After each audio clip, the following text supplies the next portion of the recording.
Hello friends, मैं engineer SK गिरी और आज हम लोग कॉम्बिनेशन ऑफ कैपेसिटर पर बेस्ट न्यूमेरिकल देखेंगे।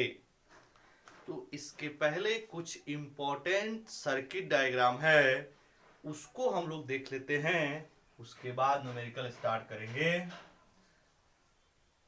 पहला इम्पोर्टेंट सर्किट फर्स्ट।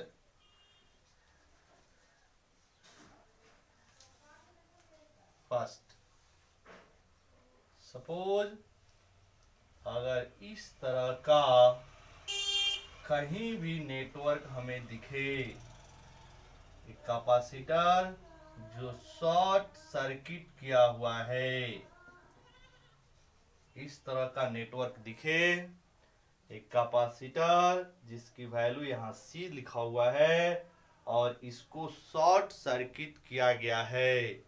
पूछता है कि इसकी कैपेसिटेंस कितनी होगी, कैसे निकालेंगे।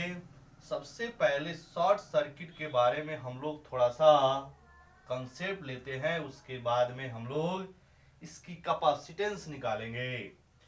शॉर्ट सर्किट क्या होता है, यानी कि जहां जहां शॉर्ट सर्किट किया जाएगा उन दो बिंदुओं के बीच का पोटेंशियल सेम होगा। तो सपोज यहाँ का पोटेंशियल और इस जगह का पोटेंशियल, दोनों पोटेंशियल सेम हो जाएगा, यानी कि ये जो पोटेंशियल है वही ए का पोटेंशियल होगा। तो ए का पोटेंशियल और बी का पोटेंशियल, ए और बी दोनों का पोटेंशियल सेम हो जाएगा, इसीलिए potential difference between A and B is equal to 0। Potential of A minus potential of B is equal to 0, क्योंकि ए और बी का पोटेंशियल सेम है। तो ए बी का पोटेंशियल डिफरेंस 0 है। अगर हमें कैपेसिटेंस निकालना है इसके, तो C बराबर होता है Q बटा V। यहाँ पे जो V है वो पोटेंशियल डिफरेंस है, V क्या है, पोटेंशियल डिफरेंस है। तो यहाँ पर Q मान लीजिए कोई वैल्यू होगा और ये जो V है ये पोटेंशियल डिफरेंस वैल्यू 0 है। तो आंसर क्या आ जाएगा, Q by 0 is equal to infinity, that is C की जो वैल्यू होगी वो कितनी होगी, इंफिनिटी के बराबर होगा। तो इस तरह के नेटवर्क अगर दिया हुआ है, इसका मतलब है C की वैल्यू क्या आएगा, इंफिनिटी आएगा। क्लियर।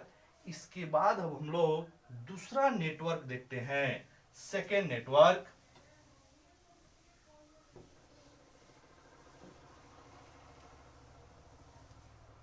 सेकेंड नेटवर्क, अगर हमें कहीं पर भी इस तरह का नेटवर्क दिया हुआ है, ऐसे, this is point A, this is point B, ये आपका C1 capacitance, C2 and C3। अब इस तरह का नेटवर्क दिया हुआ है और हमसे पूछता है ए और बी के बीच में इक्विवेलेंट कैपेसिटेंस बताइए, इक्विवेलेंट कैपेसिटेंस कितनी होगी। तो देखिएगा, इसे देखने में लगता है सीरीज में है, एक्चुअल में ये सीरीज में नहीं है। क्या किया गया है, शॉर्ट सर्किट करके ये पैरेलल कॉम्बिनेशन बना दिया गया है। तो जहां कहीं पर भी इस तरह का नेटवर्क आपको दिखेगा, समझिएगा ये आपका पैरेलल कॉम्बिनेशन का नेटवर्क है और इसको आप इस तरह से बना लेंगे। ये आपका कुछ इस तरह से बन जाएगा, यानी C1, C2, C3, ये B point, this is point A। यानी इस तरह का कहीं भी आपको नेटवर्क दिखे, आप इसको ऐसे बना लेंगे, यानी कि ये दोनों नेटवर्क एक ही है। ये आपको देखने में ऐसा लगता है सीरीज, लेकिन होता है पैरेलल में। तो अब इसका आसानी से हम लोग इक्विवेलेंट निकाल सकते हैं। C equivalent is equal to parallel का formula C1 plus C2 plus C3। ऐसे हम लोग इक्विवेलेंट निकाल लेंगे। अब C1 और C2 C3 का मान अगर न्यूमेरिकली दिया रहेगा तो न्यूमेरिकली हम लोग क्या करेंगे, वैल्यू फिट करके निकाल लेंगे। तो सपोज मान लीजिए यहाँ पर C1 का वैल्यू दिया है 4 माइक्रोफैराड, C2 का वैल्यू दिया है 2 माइक्रोफैराड एंड C3 की वैल्यू दिया है सपोज 10 माइक्रोफैराड, है कि नहीं। और ये हमने क्या किया, क्वेश्चन में बदल दिया ऐसे। और तब हमसे पूछता है कि बताइए इसकी इक्विवेलेंट कैपेसिटेंस कितनी होगी। तो ये देखने में लग रहा है सीरीज, लेकिन सीरीज नहीं है, ये पैरेलल है, क्योंकि इसको शॉर्ट सर्किट करके, यानी कि ए का जो पोटेंशियल है सभी कैपेसिटर का एक प्लेट ए पर है और सभी कैपेसिटर का दूसरा प्लेट बी पर है। तो ये पैरेलल कॉम्बिनेशन हो जाता है और इसको हम लोग पैरेलल का फॉर्मूला लगा के इक्विवेलेंट निकालेंगे। This is 4 microfarad, this is 2 microfarad and this is 10 microfarad. अब डायरेक्ट इसको जोड़ेंगे, C equivalent is equal to 4 plus 2 plus 10, solve कीजिएगा तो 16 माइक्रोफैराड आंसर आएगा, है कि नहीं। तो इस तरह के नेटवर्क को हम लोग ऐसे इक्विवेलेंट निकालते हैं। अब देखते हैं तीसरा नेटवर्क, उसको हम लोग कैसे इक्विवेलेंट निकालेंगे, इसको यहां पर देखते हैं। तो इंपॉर्टेंट सर्किट का तीसरा नेटवर्क, इंपॉर्टेंट सर्किट का तीसरा नेटवर्क, जैसे मान लीजिए अगर कुछ इस तरह से सर्किट डायग्राम हमें कहीं दिया हुआ है ऐसे,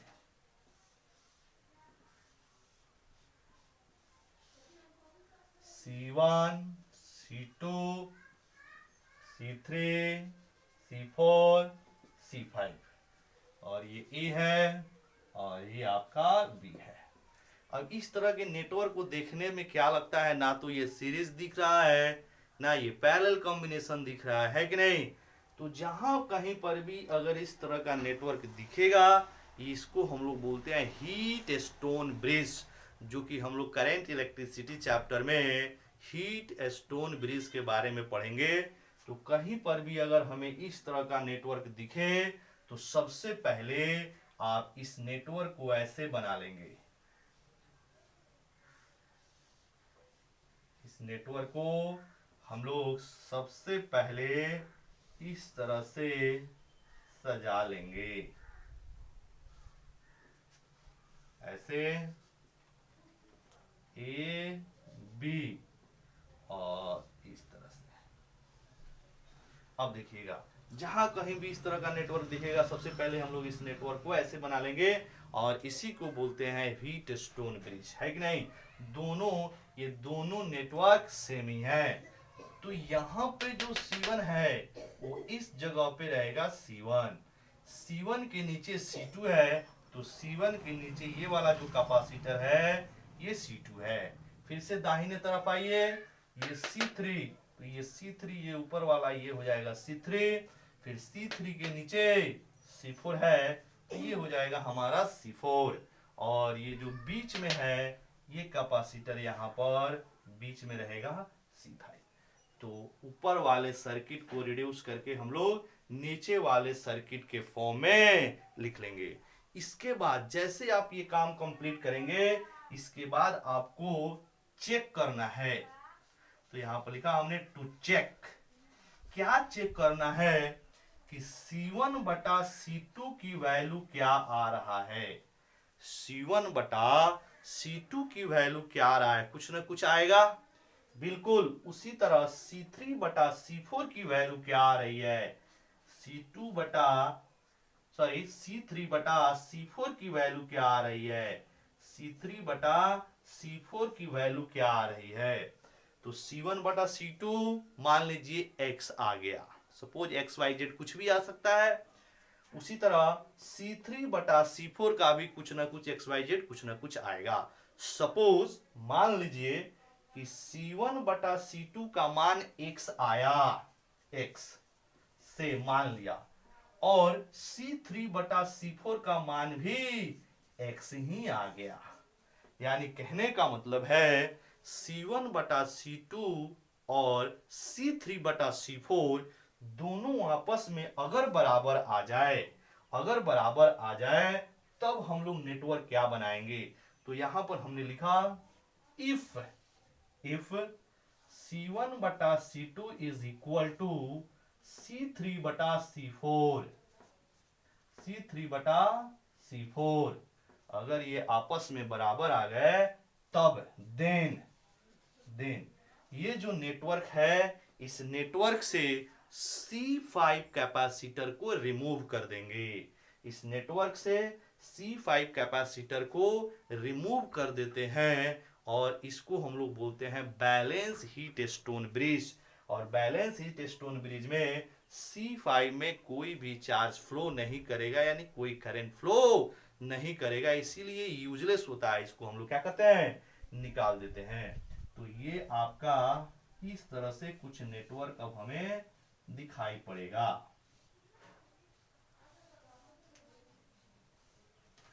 हमने क्या किया है, C5 को रिप्लेस कर दिया है और बाकी जो है जैसा का जैसा रहने दिया है। देखिएगा C5 को हमने क्या किया, इस बीच से निकाल दिया है और C1 के जगह पे C1 रहने दिया है, C2 के जगह C2 है, C3 के जगह C3 एंड C4 की जगह पर C4 है। अब क्या होगा, C1 और C3 देखने में लग रहा है आसानी से यह सीरीज में है और C2 और C4 भी सीरीज में है। क्यों, क्योंकि यहां से अगर जो आवेश, मान लीजिए इसमें Q1 आवेश फ्लो कर रहा है तो C1 में भी Q1 आवेश होगा, C3 में भी Q1 आवेश हो गया, आवेश का मान same, then they are in किसमें, सीरीज में। फिर उसी तरह मान लीजिए अगर इसमें Q2 आवेश फ्लो कर रहा है तो जो आवेश C2 में होगा वही आवेश C4 में होगा, तो ये भी किसमें हो जाएगा, आवेश का वैल्यू समान होते होते किसमें आ जाएगा,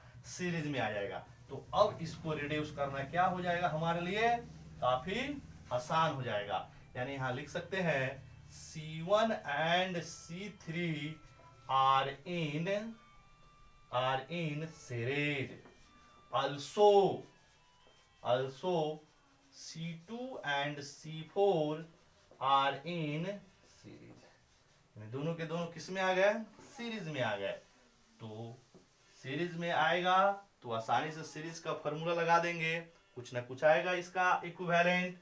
तो ये फॉर्मूला आ जाएगा आपका 1/C equivalent is equal to 1/C1 plus 1/C3, and इसके लिए 1/C equivalent is equal to 1/C2 plus 1/C4, है कि नहीं। अब मान लीजिए यहां से डिसिंप्लाइज करके सॉल्व किया, यहां से C इक्विवेलेंट का मान जो आया उसको हमने मान लिया C13, और यहां से C इक्विवेलेंट के जो मान आया उसको हमने मान लिया C24। कुछ ना कुछ इसको सॉल्व करेंगे तो आएगा ही ना। तो इसको हमने मान लिया 13 और इसको मान लिया हमने 24। अब ये जो नेटवर्क है वो कैसे हो जाएगा, इस तरह से। ये जो नेटवर्क है अब कुछ इस तरह से आ जाएगा, यानी ऊपर वाला C13, ये आ जाएगा C24, ये हमारा A और ये हो गया B। अब आसानी से बना सकते हैं C13 and C24 are in parallel, आसानी दिख रहा है। तो यहां से C13 and C24 are in parallel, तो पैरेलल में है तो C इक्विवेलेंट डायरेक्ट लिख सकते हैं C13 प्लस C24, और जो भी वैल्यू आएगा वही हमारा क्या हो जाएगा, फाइनल आंसर हो जाएगा। तो आज की वीडियो में हमने आपको 3 तरह के इंपॉर्टेंट नेटवर्क का जिक्र किया, है कि नहीं। तीसरा जो नेटवर्क है वो काफी इंपॉर्टेंट है, हीट स्टोन ब्रिज वाला। इस पर जो बेस्ट न्यूमेरिकल वैल्यू वाला हम लोग कल के वीडियो में देखेंगे। तब तक के लिए क्या करेंगे, वेट कीजिए, कल हम लोग फिर नेक्स्ट वीडियो में मिलेंगे। Thank you.